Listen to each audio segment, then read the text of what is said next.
Sais-tu, moi, ou notre sécurité énergétique au Québec, il semblerait qu'elle ne tient qu'à un seul fil? Il semblerait que tout le réseau électrique du Québec, que l'électricité de votre demeure, que tous les appareils de votre foyer dépendent grandement d'un seul petit fil électrique qui pourrait être brisé à tout moment par des vents violents et un orage par la cause des hivers froids et des ouragans hivernales des changements climatiques. Donc aujourd'hui, on va parler d'un sujet qui est quand même populaire alors que presque 400 000 Québécois sont privés d'électricité, du moins ont presque été privés d'électricité dans le plus gros pic cette nuit en ce 23 à 24 décembre. Donc, lorsque je dis que notre sécurité énergétique ne tient qu'à un seul fil, c'est que ça prend pas grand-chose pour se retrouver dans le noir à ce qu'on a pu voir. Et je dis pas qu'Hydro-Québec est pas compétent, qu'ils sont pas capables de réagir. Ce que je dis, c'est qu'on peut pas mettre au niveau de la sécurité énergétique toutes nos offres dans un même panier. Ça veut dire quoi ça? Ben, ça veut dire que le discours que je m'en vais faire, il plaira pas à tous les écologistes. Il va pas mal plus plaire à tous les économistes. Ce que je suis en train de vous dire, c'est que dans la vision utopique qu'on a au Québec de l'hydroélectricité, c'est faux de dire qu'on peut juste se fier sur l'hydroélectricité. On l'a vu hier, quand on a manqué d'électricité, que nos maisons se sont retrouvées pas mal presque tous, pour plusieurs quartiers, plongées dans le noir.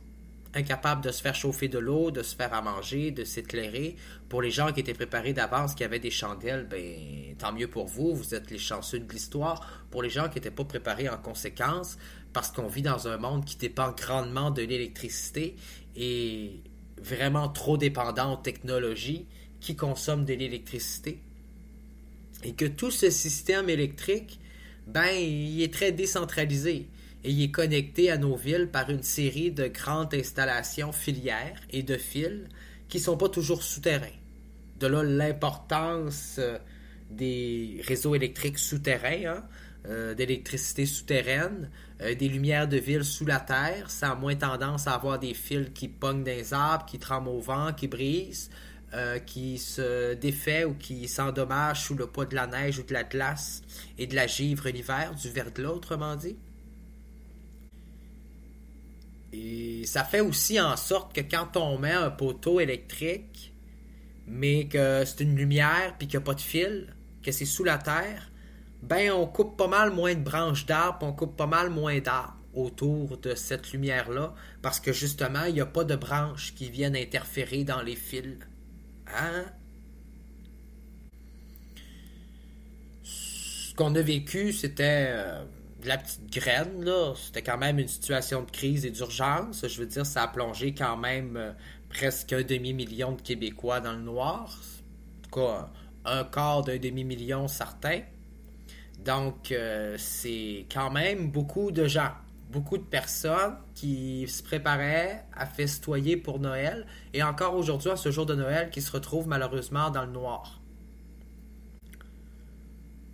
Pour tous nos heureux chanceux qui fonctionnent encore au gaz, au propane, au gaz naturel, pour certains au mazout, au poêle à bois, ben ces gens-là n'ont pas manqué de chauffage la nuit dernière. C'est les grands chanceux parce que même dans les immeubles, pour certains, il faisait très froid hier au Québec.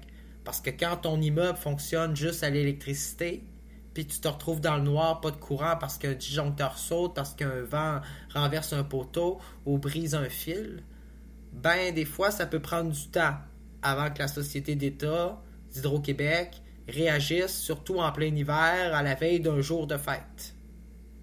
Hein? Où la plupart des employés, du personnel, puis pas mal tout le monde au Québec se prépare à fêter Noël.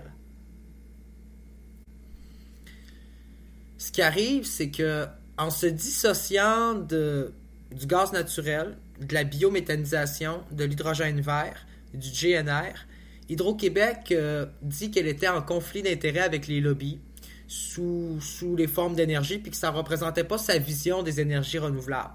Donc, Hydro-Québec préfère se tourner sur l'hydroélectricité, la construction de nouveaux barrages, l'éolienne, le solaire, même si ça traîne pas mal, on va se le dire. La vérité, c'est que Hydro-Québec, il aime pas mal plus nous vendre. Nous vendre de l'électricité. C'est pas mal plus payant pour eux autres d'entretenir le réseau d'électricité d'Hydro-Québec, puis d'avoir des fils électriques connectés à ta maison, puis un gros réseau décentralisé, que de plaider puis d'avoir un principe de maison autonome. Hein? De maison autosuffisante, qui produit puis qui fait des propres énergies vertes par l'éolienne, par le solaire, par la biométhanisation, du compostage de nos déchets alimentaires et agricoles. Ce que je suis en train de vous dire puis de vous vanter, c'est que le modèle d'Hydro-Québec, il est dépassé. Moi, hier, j'ai manqué de courant, puis j'avais pas de chandelle, puis tout ce que j'avais comme courant pour m'illuminer, ben, c'était les lumières solaires que j'ai achetées en spécial dans une grande surface. Ouais, ça éclaire pas fort, la petite échelle, mais si en plein hiver, une série de petites lumières solaires a quand même réussi à s'allumer le soir, sous un éclairage d'hiver de jour, après avoir accumulé l'énergie de jour d'une des périodes les moins ensoleillées de la période de l'année, ben, ça veut dire que si on mettrait des gros panneaux solaires sur le toit de mon immeuble, de ma maison, de mon logement, chez nous, de mon appartement, ben hier, j'aurais peut-être pas manqué de chauffage, d'eau chaude puis de courant. J'aurais peut-être pas pu faire fonctionner la sécheuse, le frigidaire puis le four, mais en tout cas, j'aurais eu une énergie de secours. Surtout s'il y aurait eu des éoliennes sur le toit, là, puis un petit peu partout aux quatre coins des bâtiments, aux quatre vents, parce que pour de vrai, avec le vent qu'il y avait, oui, le vent, ça brise des fils électriques, mais une éolienne, ça brise pas mal le vent pour accumuler l'énergie. C'est pas mal le moteur économique d'une éolienne, c'est le vent. C'est alimenté par le vent, c'est ce qui produit de l'énergie. Ça fait qu'hier, si Hydro-Québec aurait eu des éoliennes de ville un peu partout sur les toits des immeubles, des petites éoliennes, des éoliennes sur des poteaux de téléphone, des poteaux de lumière sans fil qui sont énergivores, automatiques, indépendants, qui fonctionnent à l'énergie solaire et électrique, puis éolien, ben peut-être que hier, Hydro-Québec n'aurait pas perdu des centaines de revenus puis d'argent parce qu'il y a eu des coupures électriques partout dans son réseau électrique puis qu'elle va devoir faire des réparations à ses propres coûts. Peut-être que s'il y aurait eu des éoliennes partout, ben avec les vents qu'on avait hier, Hydro-Québec aurait fait fortune. Fortune avec la tempête de vent, même si c'est l'hiver. Peut-être que certaines éoliennes auraient gelé, mais bon. Peut-être qu'il aurait fallu déneiger les panneaux solaires mal inclinés ou sur les toits à plat. Mais bon. Entre réparer des fils électriques, puis entre entretenir une éolienne, puis un panneau solaire, il n'y a pas tellement de différence. En termes de maintenance, on va se le dire. Oui, c'est une job différente, mais ça reste la même crise de job, autrement dit. La vérité, c'est que le Québec a tout misé sur Hydro-Québec. C'est bien, c'est super bien.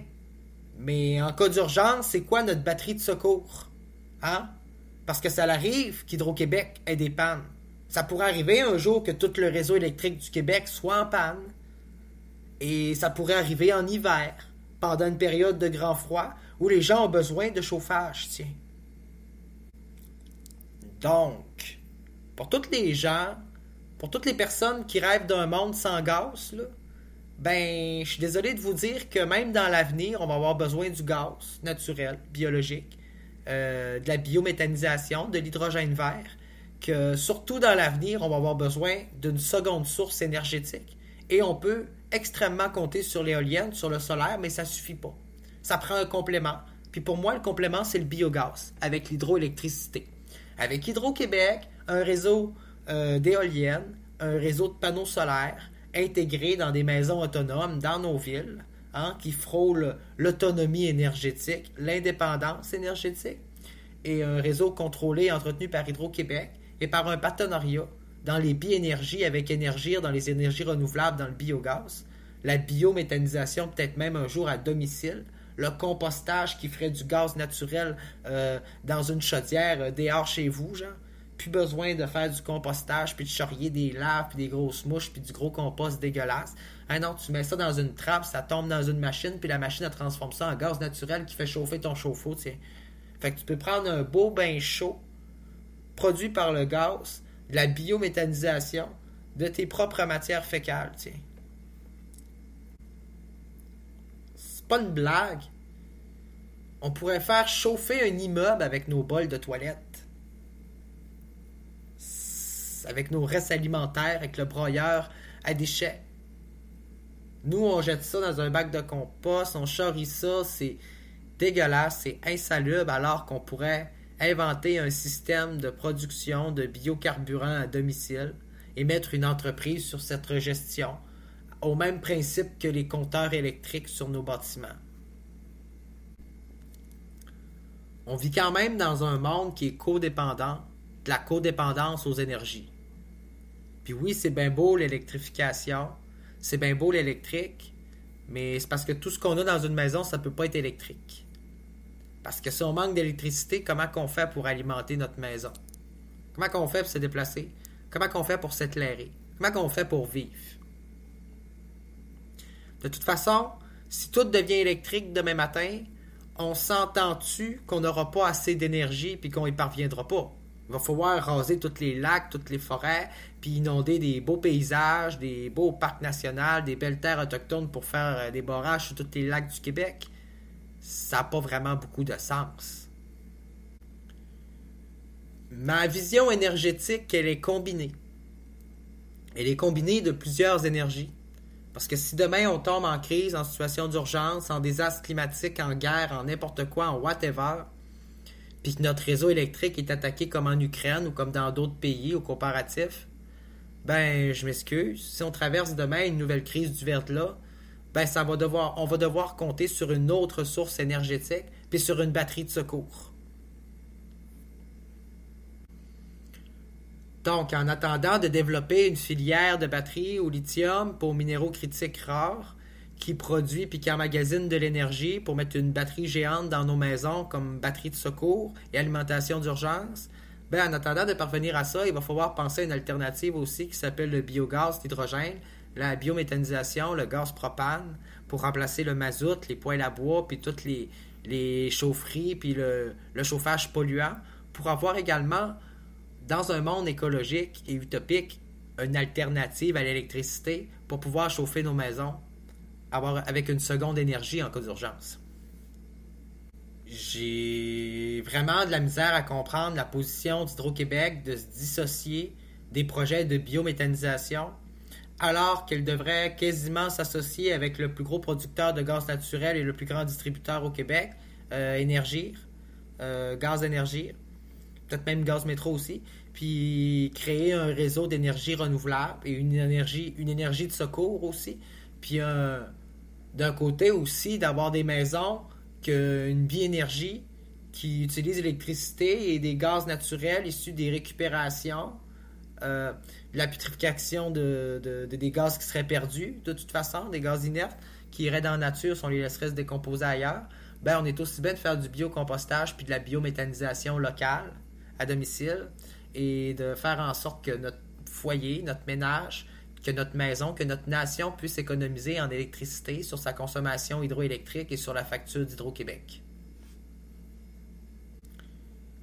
Ce que ça veut dire, c'est que de créer cette offre va faire baisser la demande chez Hydro-Québec, ça va faire baisser les prix d'électricité parce qu'il va y avoir une concurrence sur les marchés, il va y avoir des nouvelles énergies, il n'y aura pas juste une seule énergie disponible, puis ça va faire en sorte aussi que Hydro-Québec va avoir plus d'énergie aussi en secours, en stock, d'accumuler pour pouvoir le vendre à des entreprises ou le vendre à l'étranger ou en faire justement l'exportation, comme on dit.